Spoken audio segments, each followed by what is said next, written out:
మరి మేము ఆ రోజు చెప్పాం కదా, ఇప్పుడు ఎవరు కూడా రాజీనామాలు చేయకండి, వీధి మీద పడకండి. జగన్మోహన్ రెడ్డి గారు 5 సంవత్సరాలు మీకు 5,000 రూపాయలు ఇచ్చి ఉపయోగించుకుని మీ జీవితాలు స్థిరపెట్టవలసిన వ్యక్తి రాజీనామాలు చేసి రోడ్డును పడేయమంటున్నారు.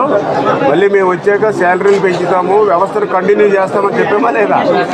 అలాగే నేను కూడా గట్టిగా చెప్పాను కదా. మరి మా మాటలు నమ్మాలి కదా మీరు. వాళ్ళు బలవంతం చేస్తే, వాడు బెదిరించి చేస్తే మీరు కూడా మాకు కంప్లైంట్ ఇవ్వాలి కదా. నేను కూడా చెప్పాను ఆ రోజు, ఎవరినైనా బెదిరిస్తే కంప్లైంట్ ఇవ్వండి అని చెప్పాను. మీరు ఎవరు ఇవ్వలేదు. మరి ఏం చేయాలి చూద్దాం. మీరు అందరూ ఇంటింటికి వెళ్ళి వాలంటీర్ గడిపితే నేను చెప్పాను. చెప్పినా కూడా మీరు ఎక్కడ కూడా కట్టలేదు కదా. అది ఏం చేయాలో చూద్దాం. మరి అంటే మాట్లాడారు ఇందూరా మీరా? ఏదమ్మా ఏంటండి? ఏమైంది? మీరు రిజైన్ చేసిన మీరంతా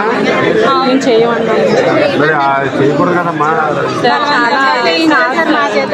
చాలా బలవంతం చేశారు. అదే ఎంత బలవంతం చేసినా మీ వరకు ఎవరు బలవంతంగా ఎందుకు చేస్తారు? మీరు మిగిలిన వాళ్ళందరూ ఎందుకు చేయలేదు? మీరు ఎందుకు చేశారు? ఎలా కదమ్మా, ఇప్పుడు నాకు పాలకొల్లు నియోజకవర్గంలో 1600 మంది వాలంటీర్స్ ఉన్నారు. అందులో చేసిన నాకు తెలిసిందే 150-200 మంది చేశారు. మరి మిగిలిన వాళ్ళు చేయలేదు. మరి మీరు ఎందుకు చేశారండి? ప్రతి ఇంటికాడ కూడా వాలంటీర్ కనిపించడం వల్ల చెప్పండి. నేను మెసేజ్ ఇచ్చాం. ఇప్పుడు రాజీనామా చేసి వచ్చారు. ఇప్పుడు ఏం చెప్పాం మనం? ఇక ఆ రోజు మనం చెప్పాం కదా చాలా క్లియర్గా. ఇంటి దగ్గర దండం పెట్టి మరీ చెప్పారు, చెల్లెమ్మ మీరు రాజీనామా చేయకండి, రోడ్డు మీద పడకండి.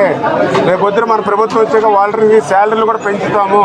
రేపు మళ్ళీ ఆ 10,000 రూపాయలు అందుకని మా ఇంటికి వచ్చి అన్నయ్య మీ ప్రభుత్వం నాకు 10,000 వచ్చింది, సంతోషంగా ఓ స్వీట్ ప్యాకెట్ పట్టుకుని రావాలి మీరు అని నేను అంత క్లియర్గా అర్థమయ్యే విధంగా చెప్పాను ప్రతి ఇంటి దగ్గర. చూసారు కదా నా వాయిస్ కూడా విన్నారు కదా. విన్నప్పుడు మీరు ఏం చేయాలి? మన ఎమ్మెల్యే గారు కంటే నమ్మకస్తులు మీకు ఎవరుంటారు ప్రపంచంలో? మీరు ఉన్నప్పుడు ఏం చేయాలి? మీరు వీళ్ళ మాటలు ఎక్కలేదు, ఎమ్మెల్యే గారు ఉన్నారు అని మనం ఉండాలి. మీరు ఎవరు చేయలేదు, మీరే చేశారు అనవసరంగా. ఇక్కడ టౌన్లో ఉంది, అక్కడక్కడే చేశారమ్మా, అందరూ చేయలేదు. ఇప్పుడు మీకులాగా స్టేట్లో చేసిన వాళ్ళు ఉన్నారు. అంటే ఇది పాలసీ మ్యాటర్. ఇది రాష్ట్రంలో ఏం చేయాలో ఆలోచిద్దాం.